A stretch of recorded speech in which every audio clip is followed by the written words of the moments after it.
আসসালামু আলাইকুম রহমতুল্লাহ। প্রিয় দেশ বিদেশের ভাই বন্ধুরা, সবাইকে জানাই শুভেচ্ছা অভিনন্দন। আমি আসাদুজ্জামান ফরাজি, পিরোজপুর জেলার সন্তান।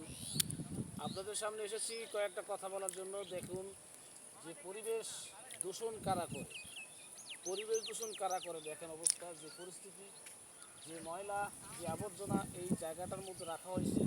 যদি এই জায়গায় কোনো দিন কোনো গাছ রোপণ করা হয়, আশা করি যে কোনো দিন গাছ হবে না।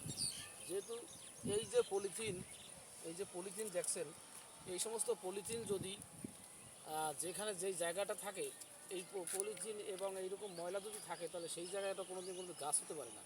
ময়লার ভিতরে গাছ হয়, কিন্তু এভাবে যদি পরিবেশ দূষণ করা হয়, আশেপাশে যে বাড়িঘরগুলো আছে তারাও তো মানে থাকতে খুব কষ্ট হচ্ছে, যেহেতু এই দুর্গন্ধটা ছড়াবার কারণে। তবে ভাই, পরিবেশ দূষণকে বন্ধ করুন।